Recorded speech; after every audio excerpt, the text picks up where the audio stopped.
What does young adult ministry look like in a different parish? We're going to find out today on Happy Hour.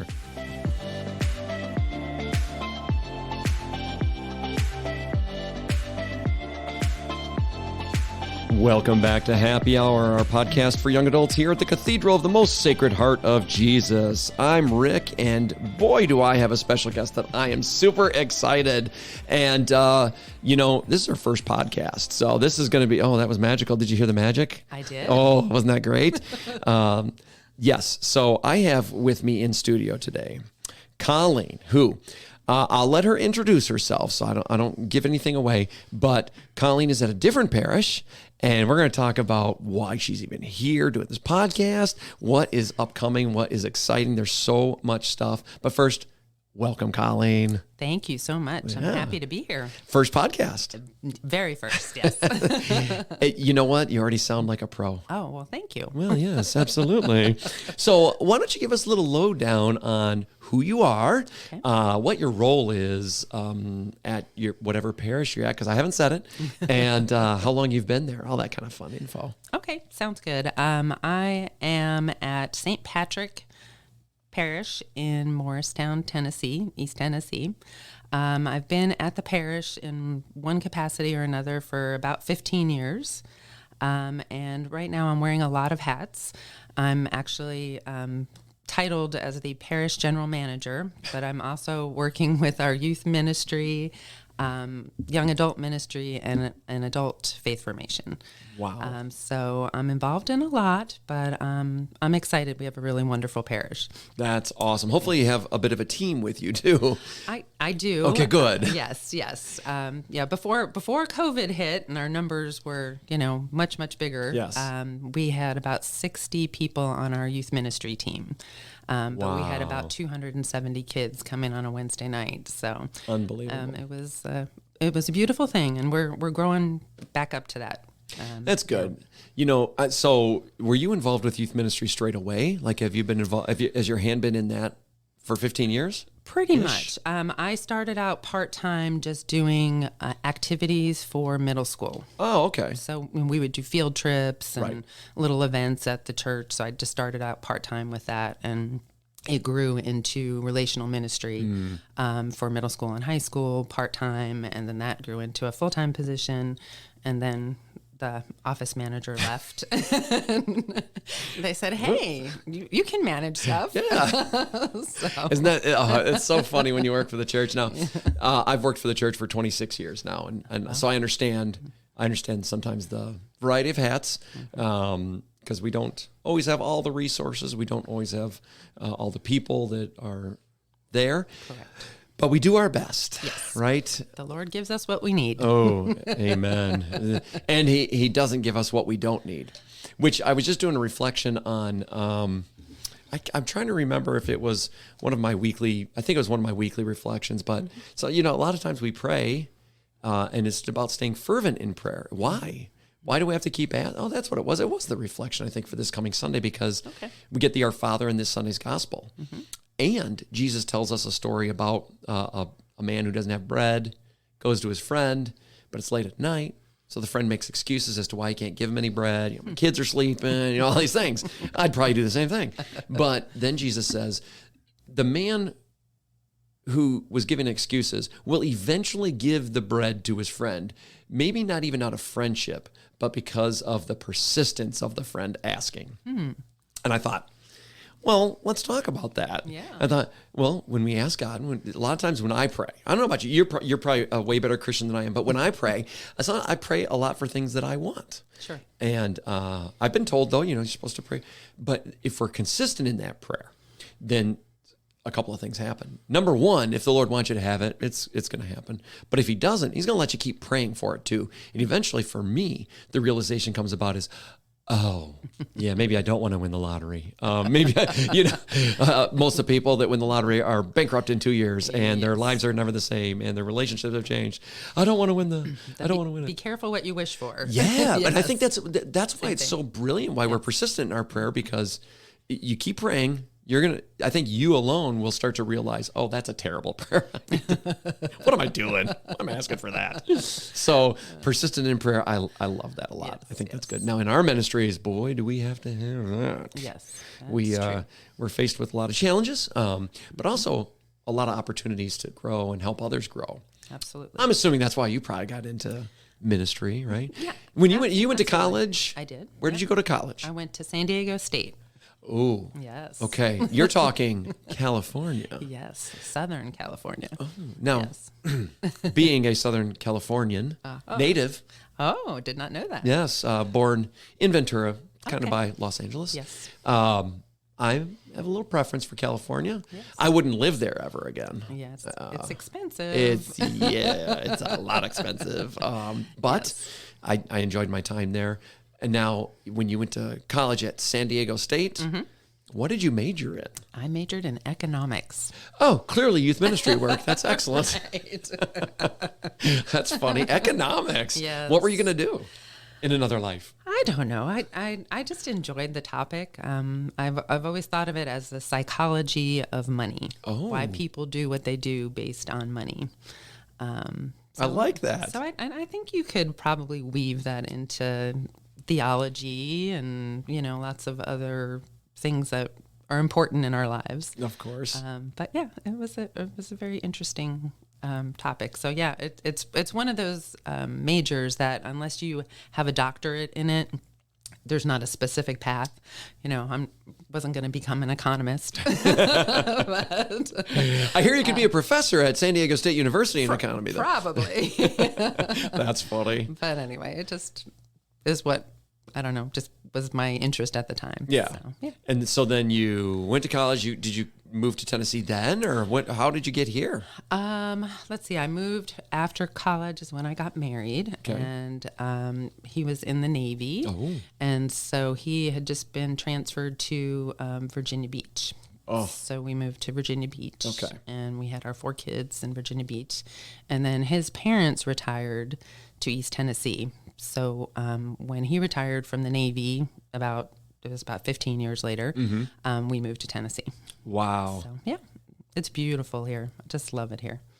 Listen, Yeah. there's a reason that I'm done. Yes. I'm not moving anymore. I've been in Florida, Michigan, Yep. all these different places. Yeah, no, I'm here for good. Yeah.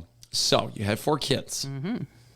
Are they grown up now? Are they? Well, yeah, a lot of exciting things. So I have 3 girls and a boy. Oh. All of them are college graduates now. Wow. Yeah. And I have 2 of my daughters that are married. And my oldest is about to have my first grandbaby. What? I That's know. incredible. Next month. I'm so excited. Oh my goodness. Do they know what it's going to be yet? It's a girl. Oh. Her name is Blair Helen Bishop. They already have everything all set. It's all set. Is the room all taken care of? Yep. Is the crib together? They actually just got a new house, so so they're nesting big time. Oh my goodness, yeah, that is so great. It's really though. exciting. Congratulations! So I'll be flying to Texas next month. So Yay! yeah, so good exciting news. I guess I am old enough to have grandkids. My kids are. My oldest is still. Going to be a senior in college, so Okay. and they're all going to be priests and nuns, so it doesn't matter. I won't have any grandkids. That's how that works, right? I just tell them what they're doing. Exactly. Yeah, exactly. I heard that's how Yes. parenting works. So Of course. I'm gonna keep trying that. I don't know. That works in youth ministry too. Yes, right? obviously, clearly. So speaking of, eventually, I went to youth ministry. I didn't want to. My mom had made me, which was great. Thank you, Mom. But I didn't want to. Eventually, going through it, having a transformative experience. But one of the hardest transitions, I think, is when you leave that nest of like high school youth ministry, because you found your comfort zone, you found your people, you're surrounded by hopefully a great supporting cast. And then you graduate high school. And then we tell you, good luck out there. Hey, when you get married and have kids, come on back because we'll baptize and then we'll get, all these things. But the interim portions, or even when you're going through young adulthood, you're figuring out, are you called to marriage? Are you called to religious life? Are you going to be single? What kind of jobs are you looking for? Where are you going to live? My goodness, there's so many things. And if we're not if we don't have people to journey with through that, it is such a lonely time, Colleen. Absolutely. I mean, I think it's probably the most transformative time in a person's life. Yeah. And to not have that guidance just makes it a lot harder. Oh. And I know for me, I can say that I'm one of those people who fell away from the church when I went off to college, and it wasn't until I started having children. And I always said my children were my compass, pointing me right back to the church because, I knew I wanted them involved. Absolutely. And, baptized and going through the sacraments. So knowing that was important to me is what pulled me back in. Oh. And, I wish I hadn't fallen away. Of course. It would have been better. Yeah. And there were difficult times that I, look back now and think, boy, I think it would have been a lot easier if I had had that support and that spiritual strength to lean on. So, but at the same time, the Lord takes that. Clearly, He has used it for good, right? Which is wonderful. But if we can help people not struggle so much through, there's always going to be a struggle. There's always going to be moments of being separated from the Lord. Absolutely. But if we can help minimize those, especially in the young adult years, I believe we should. Absolutely. And so now we have started a joint collaboration that I am so excited. So you guys have to know, this is the first time that, I've worked with Colleen for about 2.5 years now, right? Like we were doing things during COVID when I first met you. We started doing things online with COVID and everything. And we're Zoom friends. We are total Zoom friends. For 2.5 years, we've been Zoom friends. This is the first time we've ever met in person right now. That's crazy. That is so wild. I know. And I shared with you, but I'm going to share with everybody else. I had said from the get-go, from the very first Zoom when we had a bunch of youth ministers all on together. I don't know what it was. We were doing something, and I don't know, your personality showed and your leadership showed.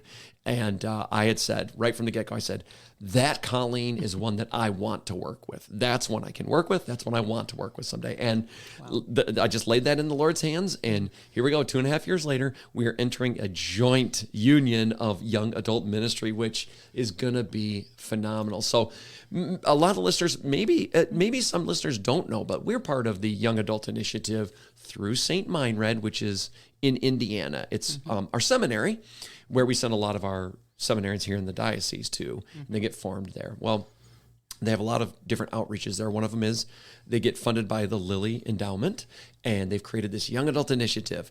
It began, I don't know if you know this, but there were, I believe, 15, it might have been 14 ended up, but I think they invited 15 parishes from around the states, now mainly kind of in the Midwest and East, to be part of this collaboration effort, 5-year program. You get funding, but you're going to come together in collaboration. You have to do a lot of reporting, all those things. And we were part of that before I ever came. So I came about halfway through. Oh, okay. Which was great. And what was even more wonderful, well, good or bad, I don't know, but for me it was great. We hadn't spent a lot of the funds that we had received. Wow. So I was like, thank you. That's a good problem to have. I'll take it. And so we kind of went and ran with it, and we finished phase 1 at the end of December. Yeah, so December 31st was the end of phase 1. They invited 5 parishes that were of phase 1 to be part of a phase 2. Phase 2 looks a little different. Still get funding, still the collaboration efforts with St. Meinrad and everything. However, we get to take on a sister parish where we get to journey together. Yay. And the beautiful part, what I love about this is we got to identify in our area who we would like to invite and then journey with them so that this process continues and they don't have to start from square one where we started 5 years ago. That any process that we've done or anything that we can share and say, here's kind of some things that worked for us, didn't work for us. Obviously every parish is going to be different, so you're going to try some different things. But we wanted St. Patrick's to be part of our collaboration, so we invited. You accepted. Yes. Which is wonderful. And now here we are. I know. This is exciting. It's rolling. My goodness. It's really happening. It really is. And in fact, July 1st, I believe, was kind of our I don't know, official start. Yep. I guess we're going to say. Yes. But we're in November, we get to go to St. Meinrad. Yeah. And let me tell you guys something. If you've never, if you're just a whoever and you're listening to this, go to St. Meinrad. Stop there at some point and go. I lived in Florida. Okay. So I know Disney World very well. Yes. And you and I just had lunch. What food did we have? Chick-fil-A. Chick-fil-A. So I know Disney. I know Chick-fil-A. And St. Meinrad does hospitality better than both. Wow. And that says something. Yes, it does. So it's a place. It's a it is a seminary, but it's a place to retreat, to go away, to be with the Lord, to recenter yourself. They have a beautiful store there where like the monks make some the brothers make some like foods, and I believe the nuns make some of the wine that they sell in there, and it's a huge store. They have a bunch of stuff, but I think the peanut butter that the brothers make is called brother butter, and I think if I remember right, that's what it's called, and it is unbelievable. That's awesome. It's so good. You have to try that. I have to bring back a little goodies for the staff when I come back. Oh, you absolutely have to. And the good news is we get to invite some young adults with us to go to that process. Only a handful or whatever. Sure. But really identifying people who we see some leadership material in. Wonderful. And have that I see in you conversation, right? We love those I see in you conversations. But this is really exciting. So being part of the Young Adult Initiative now, you already kind of have a little bit of a group going, or a semi-decent group going of young adults at your parish, correct? Yes, that is correct. Okay. Yes. So what does that look like typically? And maybe, what are you hoping to have happen for your parish? What do you want to see for young adults in your parish? So right now we have a woman from our parish who's put together a group of young adults. They all happen to be Hispanic. We're a largely Hispanic parish, and they're all bilingual. It's about 8 or 10 that are meeting each Sunday before Mass. Nice. And they're really the leaders. So the idea is for us to kind of train them up, to inspire them, to listen to what they want, so that we can pull more people in. We have about 1,100 families. Oh, wow. So, and I think it's probably a larger number than that. There's people who come but aren't registered, that kind of thing. So it's a pretty good sized parish. And I think we're growing in our young adult numbers. Like I said, we had a flourishing youth group. And so obviously those coming out of youth group are now in the young adult group. So I think it would just be a really powerful thing for them to be able to have something to connect them back to the church again. That's not youth ministry. That's not youth ministry, not just Mass. Exactly. Obviously, Mass is the ultimate connection. Of course, yes, yes. We always acknowledge that, but we also always acknowledge that if all you're doing is going to Mass, right? Yes, that's wonderful for the soul, but as a human being, we need more. We need connection. That's wonderful, and we're hoping that through this collaboration effort, that I'm excited to see. I'm always thrilled for the journey. Absolutely. In fact, I think I tend to sometimes stick on the journey longer than the destination, because we're on it longer. I don't know. Yes. But I'm really thrilled to see 5 years from now what this looks like for both of our parishes. Absolutely. What the world is going to look like in 5 years. Who knows? Sure. 5 years ago, we'd have never guessed what it looked like now, right? That's definitely true. And our ministries look very different. Extremely, yes. But one thing doesn't change, and that's the Lord. And so if he's at the center of this and all that we do, how can we not succeed? Absolutely. And I think, knowing where we are now that we didn't know 5 years ago, I think that desire for the Lord is even more real, because there is so much pain and anxiety and just conflict out there. To have something real and beautiful to hold on to is that much more important. Yeah. So, gosh, truth and beauty. That's the Lord, right? Amen. And so often we try to find that in other areas, and for a time maybe it settles that, but it never fills it, right? I've always seen such a struggle for young adults, especially so if you're coming out of college, or even if you don't go to college, but just it's something about that age range. You're not young. You're not a kid anymore. You've got to do this adulting thing. Yes. We haven't done a great job of training people on how to adult. And so sometimes you just wake up and you're like, oh, I guess I'm an adult now, right?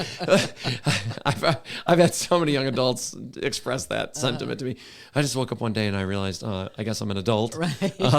Nobody's doing my laundry, so I guess I have to. Just all those fun things. And I think back to my own young adult years, right? And if I didn't have my community, Colleen, we wouldn't be on this podcast together. Let me tell you, it'd be a much different podcast, right? So that connection of saying, yes, it's community, and yes, it's young adult community. Now, here's the transition, and you already alluded to it, but it's this, you're not just young adults. You are part of the parish. It's a whole. Absolutely. So much like we have, if we were to have like youth ministry, same deal.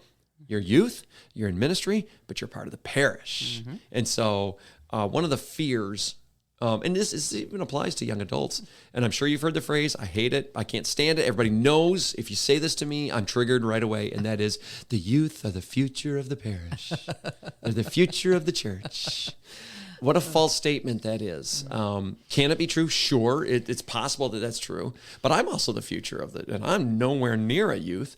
But if you're baptized, guess what? Yep. You're just as much church as I am. So it's about acknowledging the presence of youth and young adults in our parish. Right. And also dealing in the now. Right now. Yes. Because they are. In fact, they're experiencing life just like I'm experiencing life. It looks different, right? Yeah. Does that invalidate any part of them playing any part in the church? Of course not, right? Why aren't they? Why don't we have them lecturing? Why aren't they? Not just that, because those are like visible signs, which are great. But what about on our boards, our committees? Right. Those that are making decisions for the direction of the parish. Of course we should. Do we want young adults in our pews? Absolutely. Then let's get young adults in the input, right? Yeah. This makes sense to me. It does make sense. Absolutely. I think that's a culture shift, though, right? Or like it's a change in mindset. Yes, I think that's definitely true. Yeah. I mean, typically it was the retired people, that had time on their hands, but of course they have a view that's going to be much different than a young adult would have. So, and I think in our society we used to just kind of accept that and lean on that, trust of better than I do. That doesn't exist anymore. That mindset has long gone. I mean, look at the we don't trust institutions. I mean, I've seen the statistics from Springtide Research, and I get it all the time. So I'm always updated on what's trending and all that stuff to see the lack of trust in institutions. And by the way, the church is not the worst in terms of what they trust. Government's up there, I would banks are up. I mean, it's like institutions as a whole. So that just because you're older, and maybe you know some different things than I do, that doesn't mean I trust you. Right. So if that's the case, I'm not saying that's right or wrong. Let that sit to the side. What the truth is that young adults want to know that they are a part of what they're a part of. Yep. They don't do things just to do them. Right? Absolutely. I've said that all along. Part of what the difficulty of adulting is time management. Oh. How do you balance everything? So that definitely is a factor in all of that. So I hear a lot. I'm not going to do this unless I know why I'm doing it. Yep. I got to be honest. That was not the sentiment of my generation. Yep. No, mine either. Yeah. No, I do this because that's what I'm supposed to do. Right. Right. I mean, that's pretty. I feel like I can speak for it. Right. It makes the people around you that you love proud of you. Yes. And and that's what we were seeking was that feeling of affirmment. That we're doing what we're supposed to. Exactly. That little pat on the back. Validation. Validation. Right? There's the word. Yep. Yes. But that's long gone. And I'm actually really thankful for that. I got to be honest. I like it that people are starting to do things because they want, it's their desire. Right. And if that's the case, which it is, then we have to help them to see why there is no better arena to throw your hat in than the Lord. Right? Absolutely. And young adults, we're coming. We're not going to stop until you know that you are loved, that you are welcomed, that you are like, and I try to let them know, like even in this area that we've created here is this youth and young adult center here at the parish, at the Cathedral Parish, is that it's not mine. I mean, I helped people put it together, Right. but it's theirs. It's yours. You literally can walk in and take advantage of it. And It it's is your amazing. space. It is pretty good. You got to see it for the first time today. It's really amazing. Yeah. Yes. I have now 31 items connected to my Google Home, so that when I walk in here and I tell Google to turn things on, it tells me turning on 31 items. I just find that funny. I don't know. That's a lot of items. That is pretty funny. That is pretty crazy. And it's fun.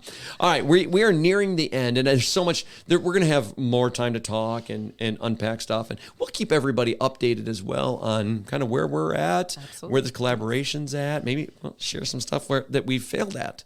And hopefully we can share some stuff that we've succeeded at. And we've got 5 years ahead of us. 5 years of failure. Oh, I mean, learning how to do things better.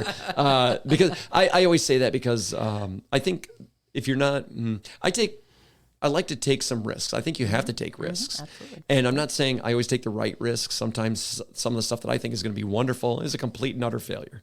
That's because I'm a human being and I am not God. Yay.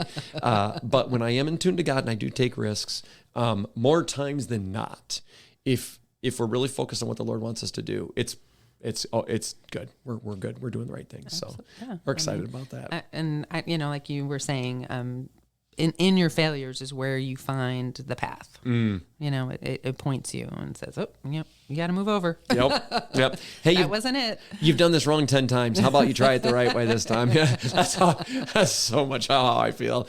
Well, and that's why I have 8 kids. I think the 8th one is going to be parented fairly well now. We had 7 to train us. I don't know.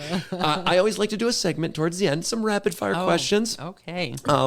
We're going to put 30 seconds on the clock. Okay. And then what I'm going to do is very simple. I'm just going to ask you a question after question. You give me your rapid fire answers, just your initial gut reaction to these questions. All right. Hopefully I get to stump you on one or two of them. It takes you. I always love it when I get to stump somebody. It's not often, but I try. All right. Okay, here we go. 30 ready. seconds on the clock. Ready? Here we go. What is your favorite drink? A margarita. Oh, nice. Yeah. When are you most productive? At night. Oh, who is your inspiration? My dad. Oh, summer or winter? Can I pick fall? Oh, yes, you can. Okay. What's your favorite number? 13. Oh, it's mine too. Okay. What's your favorite cake flavor? Chocolate. And how do you start your day? With Good Morning America. Boom, I like it. That's so great. This is actually 33 seconds, so I apologize. All right. 13, why is 13 your number? I was born on the 13th. Me too, 13. What month? January? November. That's okay. Good enough. Good enough. And I wore that for every sport. I always wore 13. It was my number. Oh, that's funny. Colleen, man, we have so much in common. This is great. That's awesome. Might I say you did good. very well in answering the questions, Oh, too. well, thank you. You Thank must have you. worked in youth ministry. We're used to this kind of stuff, right? A couple times. A couple here or there, that's good. Well, Colleen, I cannot. Oh, you know what? I can't end the show without giving you a gift. Okay. Well, this whole session has been a gift. For me too, but actually, you get a real gift now. Hold on. Okay. All right. How exciting.